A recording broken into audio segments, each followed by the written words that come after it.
Ladies and gentlemen, in just a moment you are going to hear the voice of a man who will tell you some tremendously important facts. Welcome to the Reality Revolution. Today, I have Myriam Valenzuela, who has a wonderful YouTube channel where she talks about the law of attraction and Neville Goddard, many of the things we talk about on this channel. And I was excited to have her on. We have similar interests. We can talk about some of this stuff and expand on what her path has been. And hopefully we can learn a little bit more about this amazingly mysterious process of reality creation. So welcome to the Reality Revolution, Myriam. Thank you, Brian. I'm very excited to be here. Actually, I waited about 4 months. Well, very, very cool. It's a big thing to decide to suddenly start a YouTube channel and share your knowledge. For some people, it's a little scary. It's a little different. So I wanted to talk about that. You at some point decided, this knowledge, I've had some experiences. I really want to share this and teach others about what I've learned. So tell me about your journey to where you decided to start a YouTube channel. Okay, I think the way that my life started turning around when I reached the point, that I think a lot of human beings reach, where is the point of breakdown, like you really feel that you hit a wall and there's nothing else to cry, nothing else to do. And that's when I started, asking for help to the universe, to something, to God, to angels, to aliens, whatever. I just needed to breathe. I was very exhausted on life in general. I had my kids, my dance studio, my yoga studio, lots of beautiful things, but my heart was broken in many other ways, since childhood, ex-marriage, all those things. So when I started receiving actually help from who knows who, I call it God, but I mean, it could be anything. And the more that you learn, and then it's me helping me, I don't know, but that's when I started seeing that life can truly change and life can truly be amazing. And one thing took me to another and to another and to another. And it's literally, I started following clues around and realizing how this was a healing process and how it actually helped me and transformed my life and got me out of debt and brought me confidence. When I decided to start my YouTube channel, I think it was because I really started to see how things actually manifested.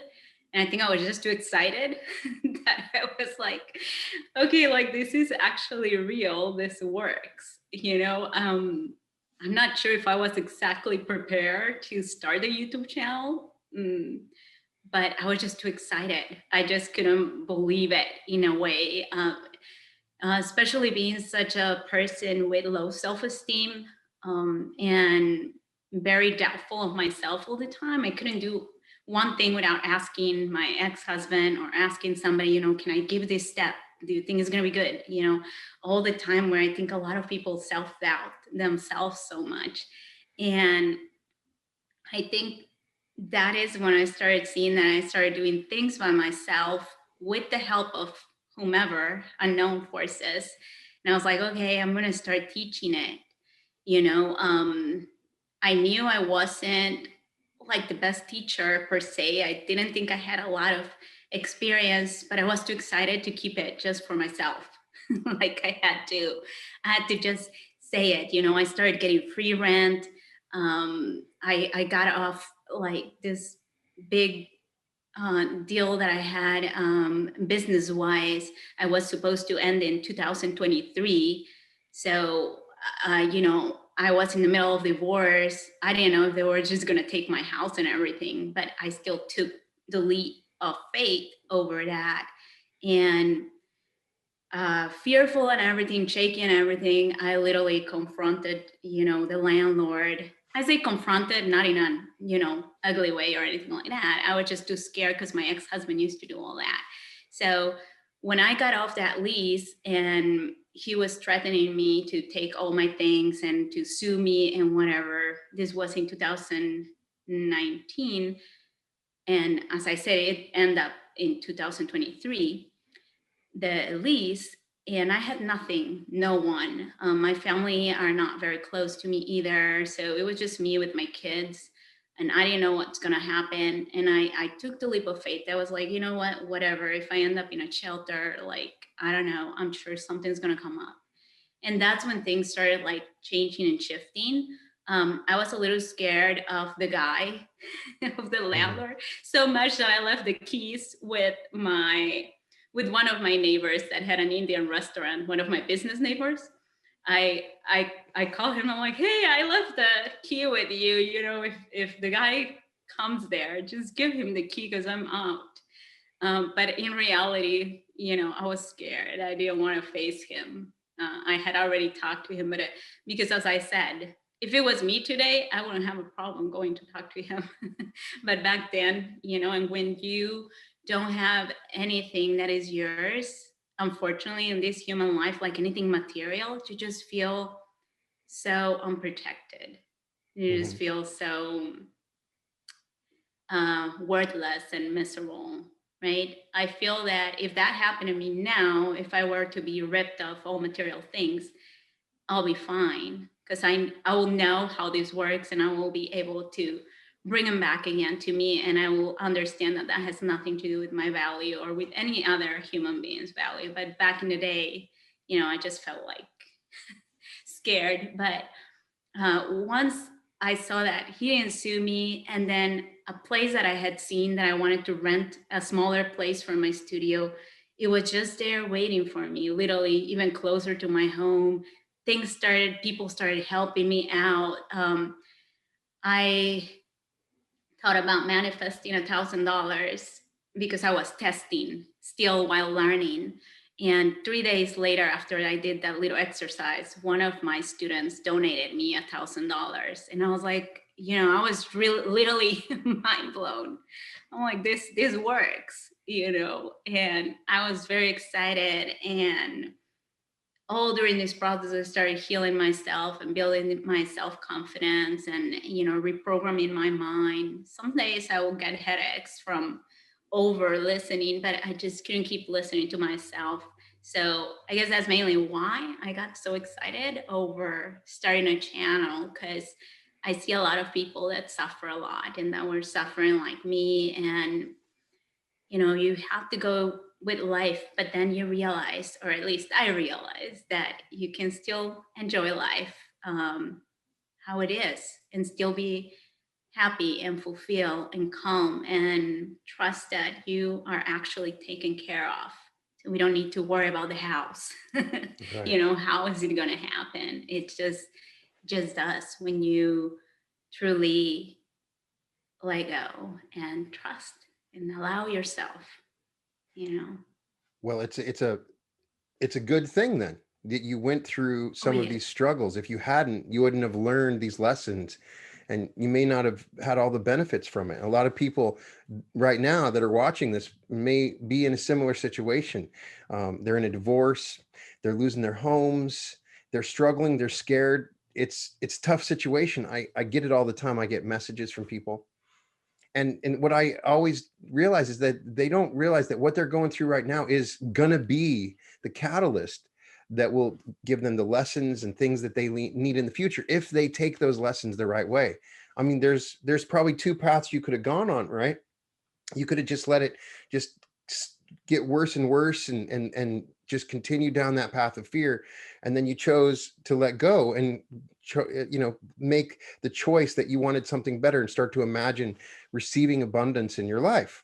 So that's the thing, is if you have been through this, and so if people out there are going through it, it's Miriam is a good example. That stuff is working to your advantage if you take it and learn these lessons, right? Yeah, yeah, absolutely. I think, to be honest, my kids play a big role. So I think we all have something or someone or something that, you know, inspire us or keep us here, keep us going for one way or another, you know. And I Mhm. think that was the only thing that helped me to actually not just, you know, give in and be like, you know what, I give up. I think that's one of the things that helped me. to look for more. And honestly, when you ask whomever you want to ask, I've asked everybody because I didn't know at the beginning. I'm like, who am I talking to? I grew up Catholic, so first I was talking to Jesus. Then I had all these teachings and learnings, which religion never really made sense to me. But I still grew up for about 30 years, Catholic. But I just couldn't. There were things that I love and hate God just didn't make sense to me, right? So as I learned and learn about like many people explaining about Jesus teachings and whatever, and learning about the law of attraction, all the dots were like connected. And I was like, no wonder this didn't make sense to me through the religion, uh, through the religion lenses until I saw it without that, right? Because we grow up mostly containing a box of knowledge where everybody just follows ABC and that's it. If you don't follow them, like you don't belong, right? But then when I realized like that I could step out of the box and there's literally a whole universe out there, Yeah. and I was like, oh my gosh, I can do whatever I want. Like I can do whatever I want.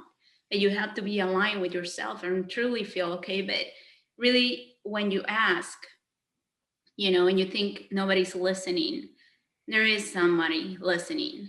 I don't know. I can't say who it is. Okay. I have prayed to angels. I have done meditations to angels. I have done meditations to spirit guides, to ancestors, to higher self, to God, to whatever, right? To just sitting in silence. But there's always something that answers and something that always guides you through. So I don't think it matters what it is. I think the important thing to know is that you are loved, you are loved, you are wanted, you are cherished. And this took me a long time to actually feel it, and believe it, because I was like, why am I loved? Like, who's loving me for what? Like, and I think a lot of us have that, right? Like, why am I going to be loved? I'm not special, I haven't done anything.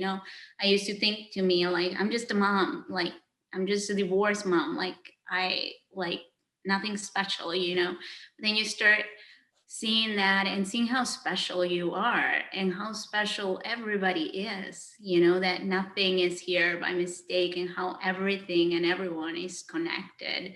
I had really beautiful experiences while meditating. I have never done drugs, but I have several friends that have done. And when we talk about, the states of consciousness and things that they feel very alike, like the heights that I get when I am meditating. So I cannot compare it because, as I said, I have never done drugs or any, mushrooms, ayahuasca, none of that, non psychedelics. But what I have felt, what I have seen, the images that have popped in my mind, the love that I have felt, um, the connection with nature has been to me very, very healing. I've always loved nature, but the way that I experience nature now, especially when I'm meditating, like the wind can bring me to tears just feeling the wind. I can feel the love of the wind. It's just such a beautiful experience when you're truly open yourself to the experience and you start get out of your way, like Alan Watts says, right? Like, Hmm. get out of your way, like stop holding yourself back. And when you truly realize that you are the only person holding yourself back, it's just you. Well, You're it sounds like your initial struggle is similar to a lot of people. You learn about God through religious teachings, and you have this fearful God in your mind. You this God that's angry, that you're afraid of, that oh, I'm doing something wrong, or I'm doing something sacrilegious, and it affects how you imagine God and how you utilize love and God and those things, and you had to unlearn those lessons. Is that correct? You had to kind of Oh yeah. Yeah. unlearn. I mean, I can tell you many things that confuse me, but one of the things when I was pregnant, I was like 21. 21, I was pregnant, I went to confession, because you have to confess, right? You have to confess every single thing that you do behind doors, right? Mm-hmm. I mean, that's already such a heavy weight. Right. I go there and I go with my mom. My mom was super upset at me because I'm pregnant and I wasn't supposed to be pregnant yet, whatever. I was not married. I was in college. The bottom line, I go there, first of all, feeling all shameful, already by the family, whatever. I'm just there pregnant, 21-year-old, is not even that young. I go there and the priest literally, the church was empty and he started yelling at me. Like you could hear it, the echo in the church. Like he started yelling, like, why are you here? Like you're sinful. Like, why are you even asking me to confess you? Like you're pregnant, you're not married. Like, so that, like, I literally walked out and I was very confused because I'm like, how is this love? How is this love? And then it made me think of, the Jesus parable or the Jesus story when he's talking about, when they're about to stone that woman. And then he's like, whomever is free from sin, throw the first stone, right? And then nobody throws any rocks or whatever. So the woman, Jesus is just like, there's nobody to blame you. Like you're free to go. Right. And that was very confusing because I'm like, how are all these people like, hey, you have to be like Jesus? But then it's like, like in my mind back then, I was like, I didn't sleep with anybody. Like it was just one person and I'm going to marry the same person, like, and I confess every time and I come to church every time, like, Right. and I honestly couldn't fathom the beauty of this universe, the majestic miracles of this universe to be made by somebody that was just going to send us to hell for being humans, So it's for having experiences, emotions, for learning, right. because you just learn. So yeah, definitely that took me, I moved out to Christianism for 8 years. So that was a little bit more like relaxed, they're more loving, welcoming. So it felt way different. But then again, as I started studying all this, that started really looking like a small box to me of God contained in a certain like limiting thing versus outside of that where I am God, you are God, everybody's God, and all the universe that surround us, we're all in this together, we're all one.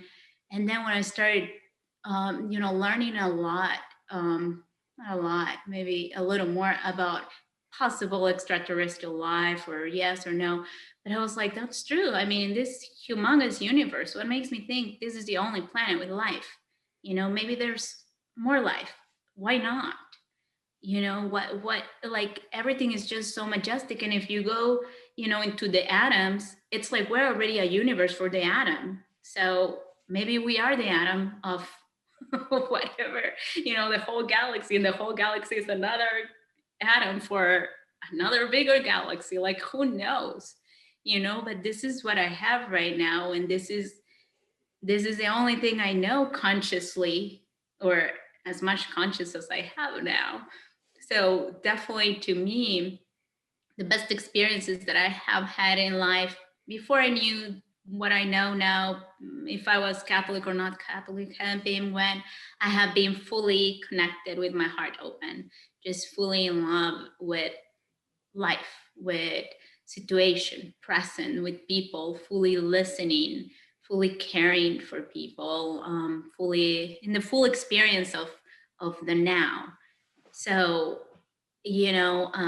definitely I had to unlearn the man-made rules of what God is, which is not the version of God that I have now. I Well, don't I think I think can what completely happens, understand it. yeah, Yeah, sorry, go I ahead. think what, no, it's fine. I think what happens is you're given all those teachings, you have this guilt, even if when you don't embrace the teaching, it's, you've been around it so much that the guilt that's deep in your subconscious expresses itself in the reality later on. Like, I don't deserve this. I'm not good enough. And then you can't pay your rent. And there's a part of you that created that. There's a part of you that said, hey, I didn't deserve this. So you're still constantly battling these deep subconscious beliefs.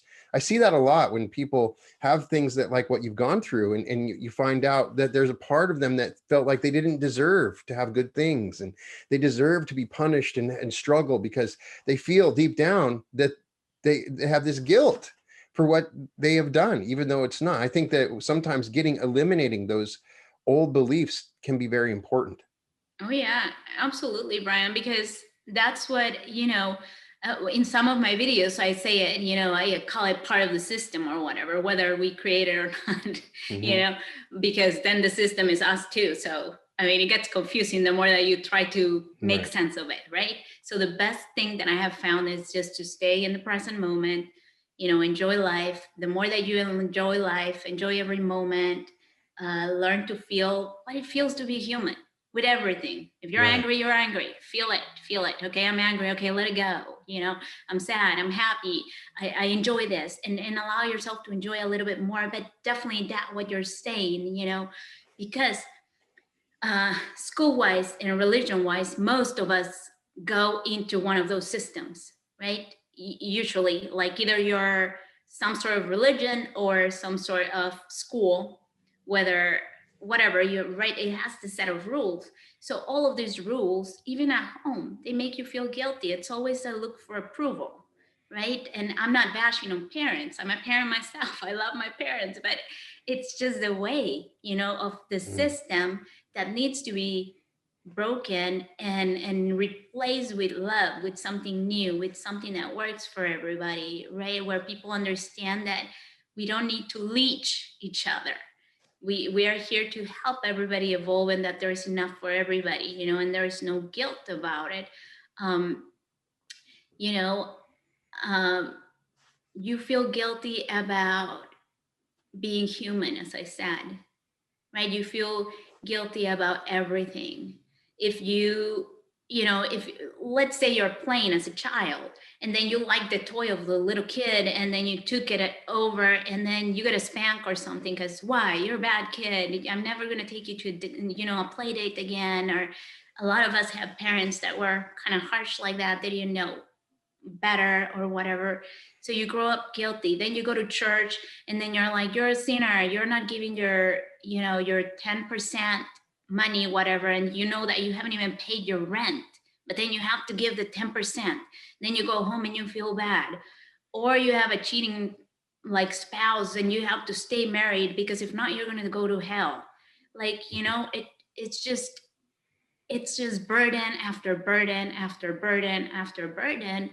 And then if you didn't have encouraging parents at home or one loving teacher at school, sometimes a teacher can make such a great big difference in somebody's life, of being encouraging, supporting. But if you never had any of that, that becomes your inner dialogue. And it's always there. So you always suck, no matter what, right? You're always bad. You're always not good enough. You shouldn't enjoy the food because you're gonna get overweight and look at you. And you should exercise every day, even if you didn't sleep last night, because if you don't exercise, you're not gonna look good. And look at you. What have you accomplished? Did you even go to school? It's always a pressure. And it becomes the inner dialogue and it can eat you alive if you don't snap yourself out of it, unplug it and say like, wait a minute, look at nature, look at the birds, look at everything so happy, look at the seasons, look at life in general. Nothing really happens after all. It's literally all in our head. It's true. All the trauma is here. So you talk about, and so that brings me to Neville Goddard. You talk about Neville Goddard. You found Neville Goddard along the way, and so you talk about the process of revision. One of the most amazing techniques. So many people, it's helped change their lives. So you probably started, hey, I can go back and revise some of these past experiences. I wanted to get your take on revision and how it's changed your life. Oh gosh. Okay, I have recreated people with revision. I have Recreated people. recreated, yes, recreated people. Wow. I have recreated relationships. So it definitely helps. I have recreated myself in a way with revision. I don't use it all the time. I use it when I feel like I want to. I feel that I have learned to be connected with my own intuition as much as I can. So I literally navigate feeling and testing my own waters. How do I feel about this? How do I feel about that? I don't overforce myself because I realize the best way to go is one breath at a time, one breath at a time. Nothing happens, you know. That's hard to convince yourself. And once you start realizing that literally life will go on, and everything's fine. Everything's going to be perfect. And you can still get what you want, and you can still heal, and you can still evolve and have fun and have relationships and money and whatever you want. But it's only here, right? All your inner world. So, yeah, revision has worked well for me. I use it, the first time that I used it was with my mom. I feel that we have had a relationship that wasn't the best, at least from my side. I know she tried with all her heart, and I love her to pieces. But a lot of the behavior, because of her unhealed things, were hurting me along my, growing up, along my childhood. And they had followed me over my adulthood and my relationships. So that's when I decided, and I saw it, and I'm like, oh my gosh, I haven't passed a test because I brought that into my ex-husband. And then I saw a little bit of residue on my ex-boyfriend. So I'm like, okay, now we got to do something here, right?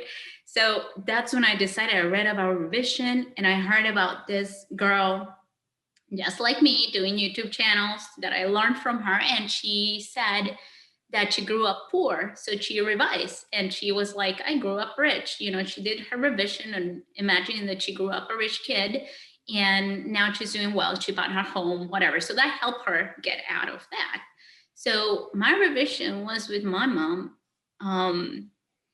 I had to imagine that my mom, I have been very loving to my kids.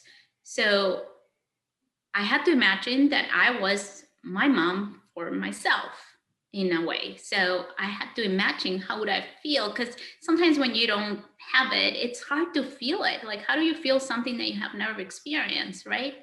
But since I'm very connected to my kids, I was like, okay, you know, and I love my mom. And I was like, okay, I think I can do this.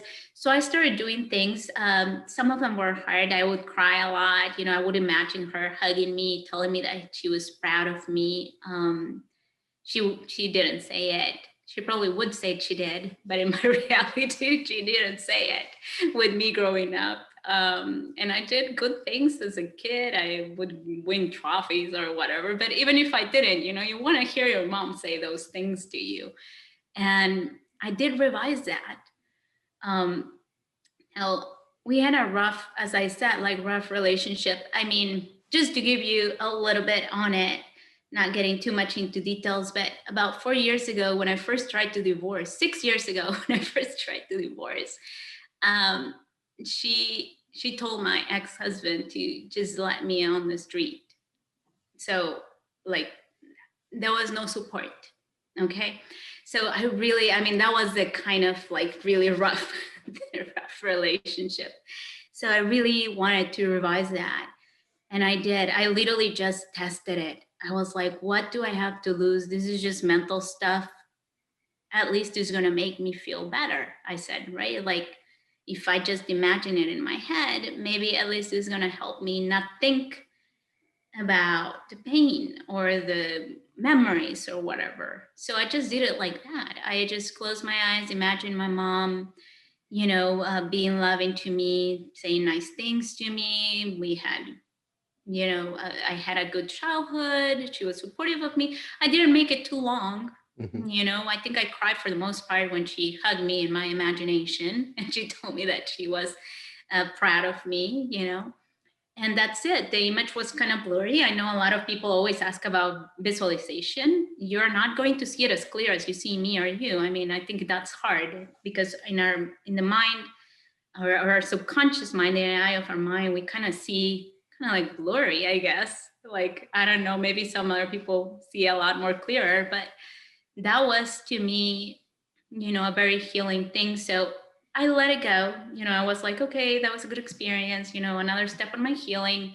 And I think about 2 or 3 weeks afterwards, my mom started texting me, which she never did. Like her taking initiative, unless it was some very bad news that she needed to tell me, but just like, how are you? And things like that, And we started talking for about a month, and literally like throughout the day, all this was in text, sending like voice messages, but this was never a thing. Never. Like we weren't that kind of, mom and daughter relationship ever. So that happened. And then something weird to me happened. Like I thought it was weird. She started asking me about awakening and stuff. And I was like this woman has I don't know how that happened. But we had like a full day which she literally dig into my brain all over you know, even recreating, like if she could recreate my dad and stuff like that. Like to me, it felt like a dream that day. Like, I'm like, okay. Like I was so excited explaining her because I was like, oh, she's into this. Well, cool.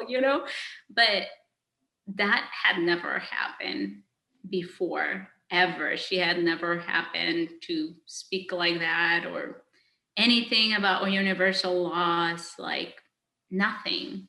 So, it is possible to revise things, because I think when you think about, when they say, there's no past, there's no future, there's only the present, because all is in your head. Like you can't do anything with the past. You might look at a picture, but everything that happened, you cannot touch it. You don't have any, like, here's what happened. It's only memories. Only you say, I said, this is what I remember. And the future is the same thing. So I was like, okay, if I can play with my mind, then I guess it will transform the present. It's a possibility. Because once you start expanding your mind, then, well, to me, this has become a play field. Like, it's like, okay, what else can I do? What else can happen? How else can I help others? Where else can I go? Like, it's like, I didn't even know there's a whole thing inside my mind, So yeah, I definitely think his techniques work. I haven't used all of them. I don't even think I know all of them. He has so many lectures, but for example, the Isn't It Wonderful, to me, it's like, okay, like it didn't work to me exactly the words. I understand what he's trying to say, but I guess it's just not my normal dialogue. Like saying, oh, isn't it wonderful, that this is happening to me? Like, I don't think it's my normal dialogue. So I tried it. I actually tried one of your meditations, and it was very, very empowering, but I don't think I use it as a daily technique anymore, because it just didn't, I think what really has spoken from Neville to me has been the mental diets. I think that has been a huge thing for me. Yeah. And how have you used the mental diets in particular? I use them every day. Like that became to me a lifestyle now. All of this that I've learned, I literally learned it 2019, 2020. I started in 2019 with affirmations with Louise Hay, and that took me to a little bit of, somebody else's and this and that, and you start finding the teachers, right? They say when the student is ready, the teacher appears. Right. So I started finding a load of people, and in there I found you. And through you, I found a lot of more people, because you share about a lot of these amazing authors. And I think Neville, I actually just found him like around 2020. So, but I started seeing all dots connected from all the teachers and different teachings, including the Bible and everything. I know Neville talks about the Bible, but even before I knew about Neville, you start seeing everything is just different words. So I say there's different paths to the same door. And then since we all see life differently, I think it's like different languages, to bring us to where we are all heading towards to. Right. So mental diets, the way that I use them, I became very aware of my thoughts throughout the day. At the beginning, they were exhausting because they were only negative thoughts. So that's why I started to use Louise Hay, reprogramming myself with the 101 affirmations, like almost 24/7. Because if not, I would hear voices of disapproval the whole day. Like the priests, the mom, the ex-husband, like they were all day talking to me. Yeah. Everybody I had told me I was going to fail, this and that, all those things. It was unbearable. So I was like, okay, I'd rather have a headache on Louise Hay than on that, right? Right. So I think that took me about 3 or 4 months that it started becoming my own thoughts. So then I started telling my own self and feeling better. And I actually did that, because every good thing that happened in my life, I would always attribute it to somebody else. Somebody else did it. I'm this because somebody else helped me, which is great. We have to acknowledge people and give them thanks. Mm-hmm. But if we don't acknowledge ourselves, that's lack of self-love. That's lack of, by the way, I'm going to do an online course on that. I'm very excited about that, about self-love, because that really changed me. Learning to love myself. I grew up in an alcoholic's house. So, neglected, abused, things like that. So self-love really, really empowered me to be me, to be who I am and be happy with it. I honestly don't care what people think, not in a bad way. It just doesn't affect me. I still can like you. I still can love you. You're entitled to your opinion. Like, I feel good because now I know, my worth, my value as a light being, as a person, not as my labels, not as a mother, or as did I finish school, or did I divorce, or am I a Catholic? Like, not as the labels, like, who am I without this body? And that's what, is really freeing. The mental diets is basically, a lot of people try to use it just to manifest what they want, right? So a lot of people, it's either house, money, or, boyfriend, girlfriend, most of the time. Those are the main ones. So they try to just do a mental diet on that. But no, I do it all day throughout the day as I go, as I'm thinking, I ask myself, am I enjoying this? Do I like this? Do I want this in my life? Am I manifesting this? I just posted a video and I talk about food poisoning. I mentioned in there, and funny thing is I got food poisoning this 2 days ago. So, it is amazing how this stuff works. I didn't want the food poisoning, but it's funny how, like, I was listening to it and I'm like, oh my gosh, I manifested for myself, Yeah. But it never stops. It's nonstop. Yes. Oh yeah, it doesn't stop, but it's just amazing. So that's why I think, mental diet, when you truly understand it, it just becomes a lifestyle.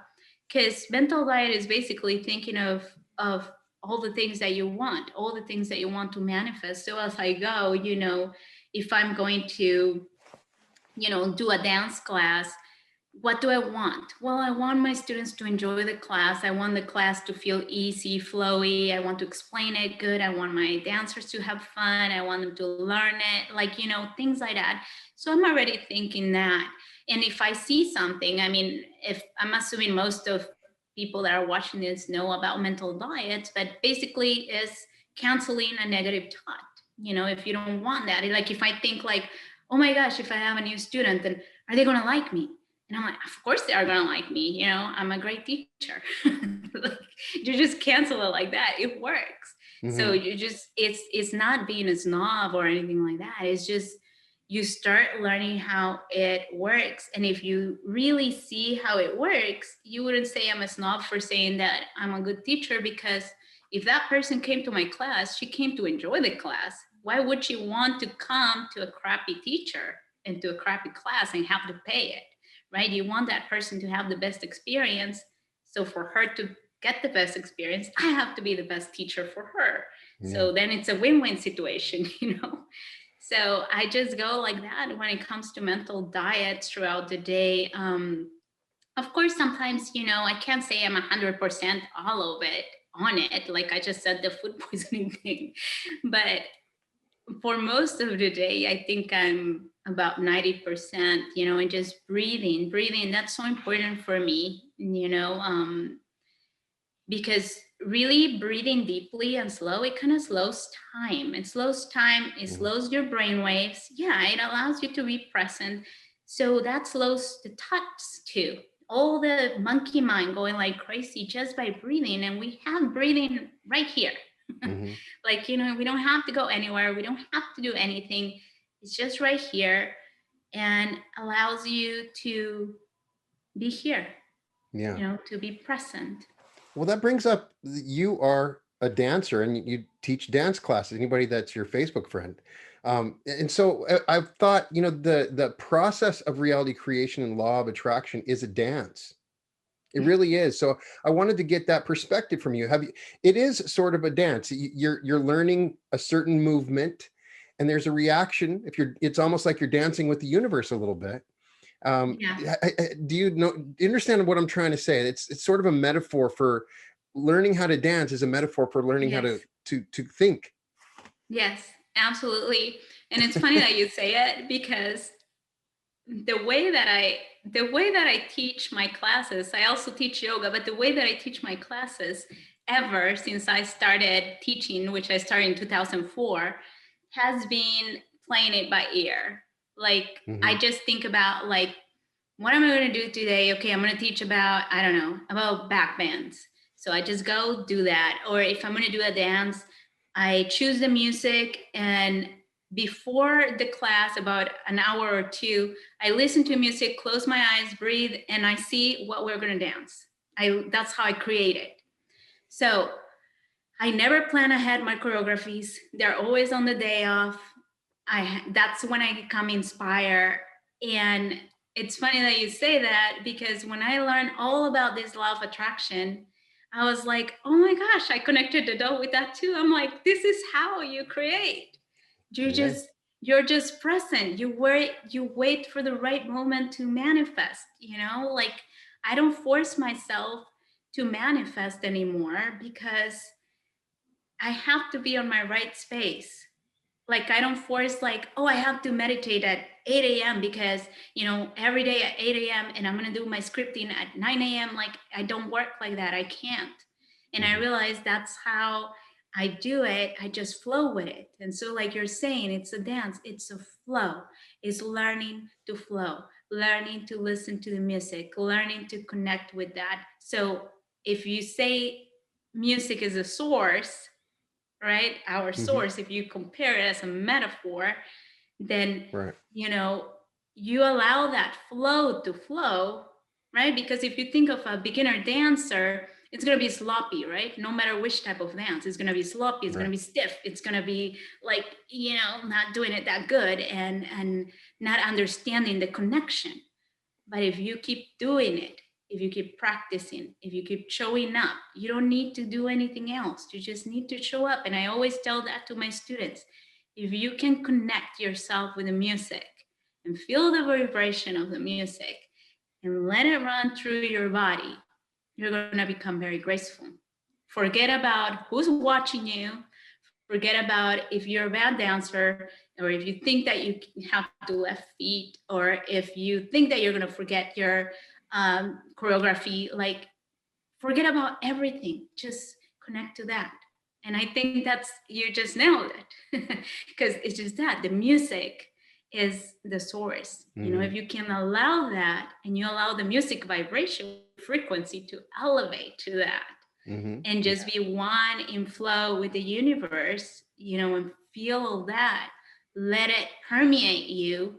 You know, I love to say the power of the universe runs through my veins because that gets me very, it makes me feel very calm and power at the same time. I just love to say that. And the power of the universe is running through my veins. I just feel that, right?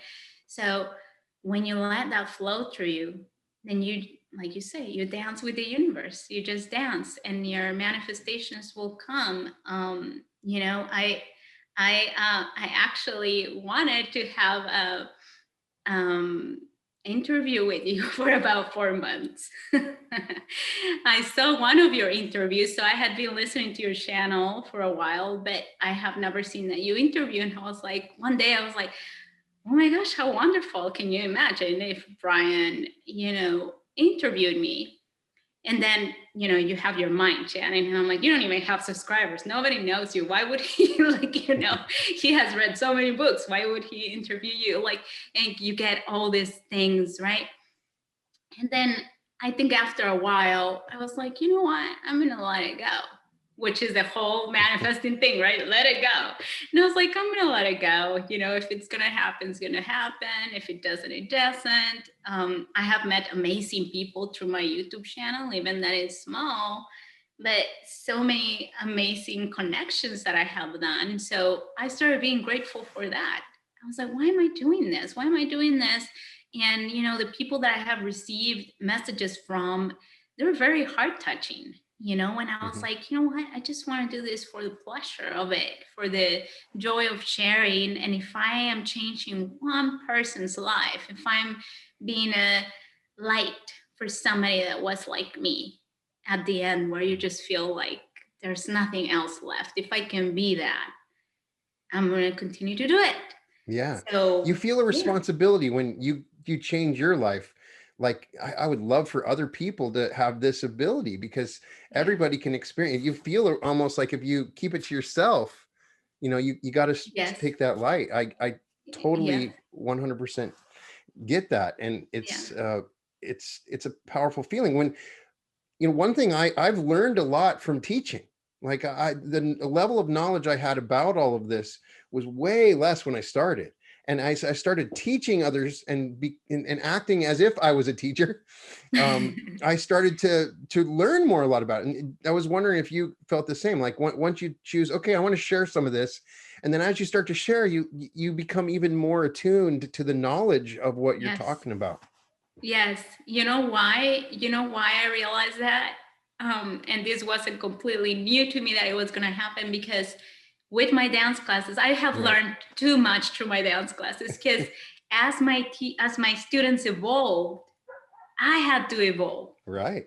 I had to be better. If they saw, and right now, like with so much technology, they would go and see somebody else and, wow, did you see this? Did you see their performance or whatever? And so I had to step up, because I was like, okay, I'm not like, first of all, it's exciting just to learn something new and whatever, right? But I had to become better. And like, for example, I teach hula, which is Hawaiian dancing, and there's a lot of cultural background in that.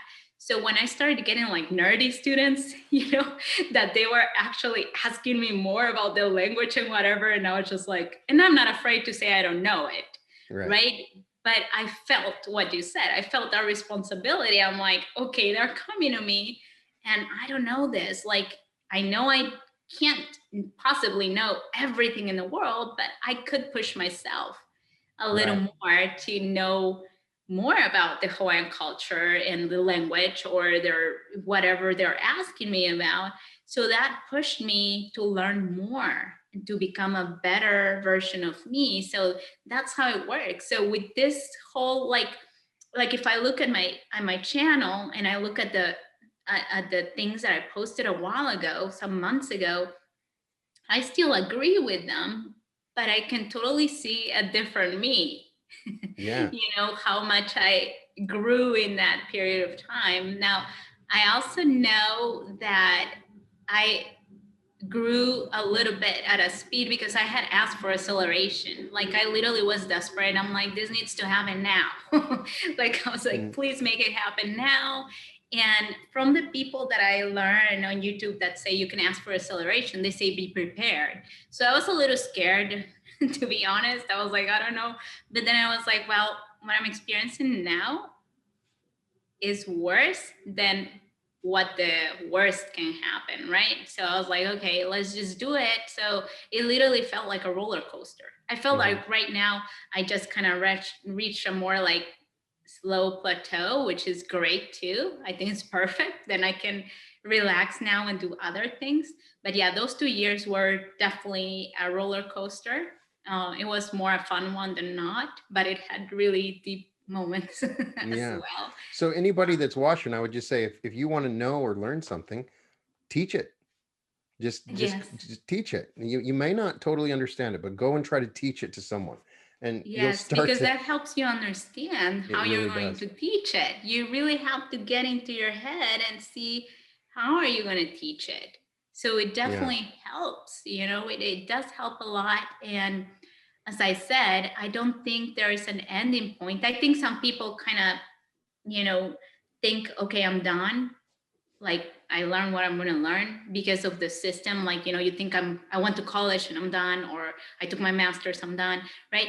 But when you really start in this path of learning, like the kind of you and I are, it's like you kind of want more. What's next? And even if you don't want it, it starts coming to you anyways. It Like does. it reaches the point where it just starts pouring onto you. It's like, here you go, you're going to need that. So I don't play video games, but I always see this as a video game. It's like your next token, your next coin, your next little gift, your, Yeah. to go on to the next level. You always get the tools that you're going to need for that. So yeah, definitely you learn a lot by teaching others. So you Yeah. started doing some meditations on the channel as well, and Yeah, I so just did like two. no, and they're great. So I wanted to ask your experience with meditation. Do you meditate what's your ritual with meditation? Do you meditate every day, or how do you Yes, meditate? I meditate every day. I have done guided meditations before, many of yours, because I didn't know what they were. So especially ones of you that have shifting realities, quantum jumps, Mhm. all of this, because I was like, okay, what is this? Like I wanted to hear where is this person going to take me? Where am I going? I did one that it was kind of like astral projection too. It didn't say astral projection, but I literally went to the universe. Like I felt scared the first time. I did it twice, but it was very beautiful experience. I've never done that. I mean, they say we astral project when we sleep, right? But I don't know for sure. I have never really purposely do that. I had an out of body experience once, but not astral projection. So I meditate. Sometimes I do guided meditations. I do meditate every day. Sometimes I do long meditations. Sometimes I do short meditation. But on general, I think I do short meditations better. They help me ground myself way better. They help me redirect my energy better, but that took me practice. So I think it's like anything else, just how it's so easy for me to dance and to just pull out a choreography. I just listen to music, creative choreography, because I have all that practice. So I think it's the same when it comes to your energy. So when I'm about to meditate or whatever, and I know already how am I feeling. If I'm feeling, sad or whatever, and I feel like crying, I know I need a centered meditation. I might need it a longer time, right? If I'm manifesting and I'm feeling very like I feel that gathering of energy already within me, I know it's ready to like to go like that. I just go into a 5-minute meditation because I know I can gather it like it's already here. But Right.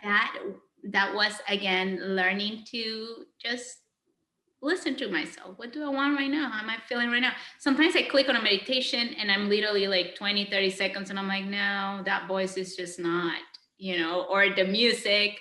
I can listen to certain patterns if it's a repetitive pattern, like something, no, I can concentrate, So I move on to the next one or like that. But definitely daily. My favorite is outside.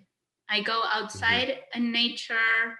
There are sounds. So I have learned to be okay with that. Sometimes my dogs bark.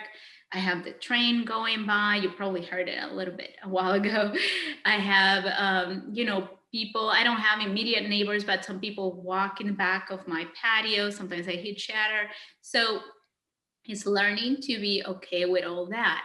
But if you're a beginner at meditation, go to the silence most silent place in your house that you can find. Put earplugs or earphones, whatever you can, to really quiet the chatter outside, because that's the best for a beginner. And even if you do a minute or two and that's it, and your mind will start walking around, you bring it back, and it walks around again, you bring it back, until your mind learns to sit with you. You're just there sitting and it's happy. It's like, okay, it's meditation time, right? So daily I don't have a set up time. It just depends. I play my life by ear, literally.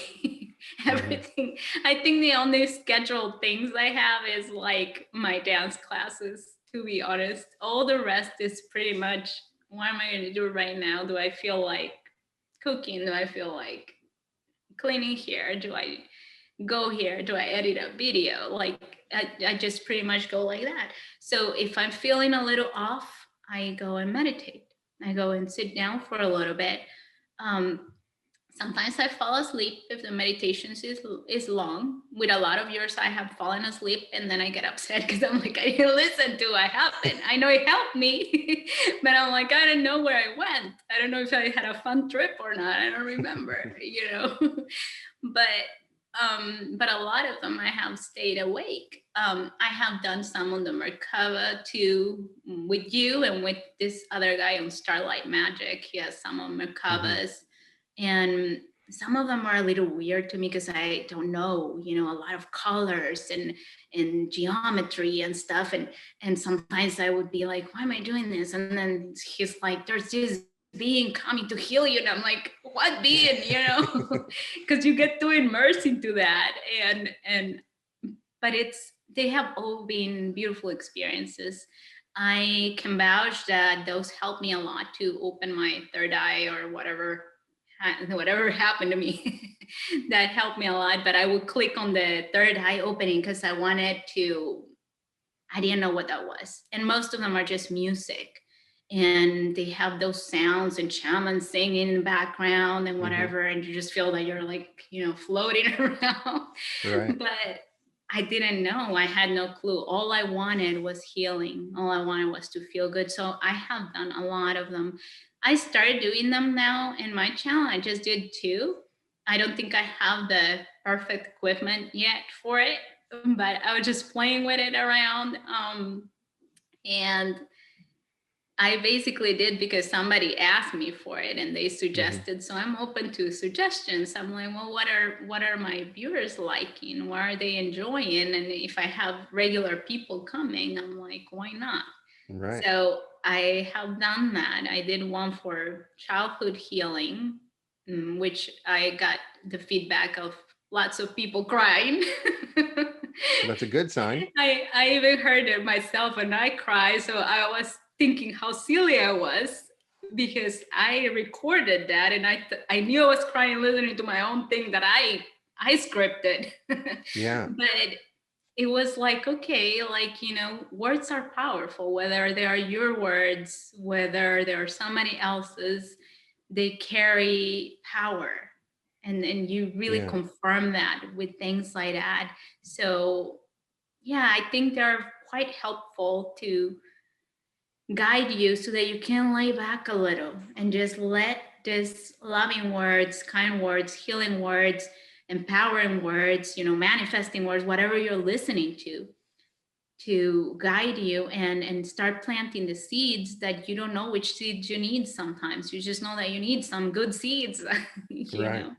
So yeah, I think they're amazing meditations. Well, I just want to thank you for coming on the show, and everybody check out the links in the description. Myriam Valenzuela. We need to get her to 1,000 subscriptions. And so keep on doing those videos. I'm learning more every time, and I've learned a lot. I love the story about revision. It's so interesting to hear somebody else applying these sort of techniques and going through a similar process.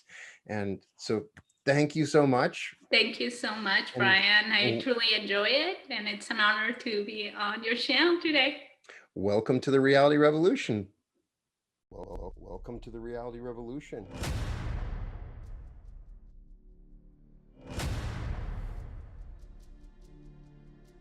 I'm just really excited today because this is the first day that my book is released, this is it. The reality revolution. Worked on this for a very long time.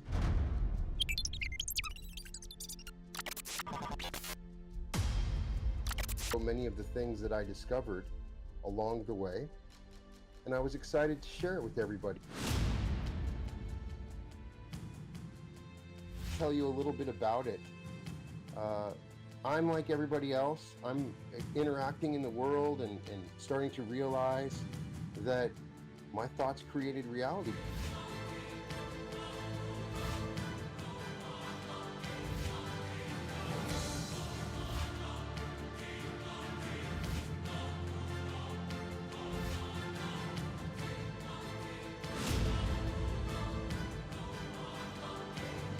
As I did this, I started to see some major shifts in my reality. I started to explore the idea of maneuvering through parallel realities.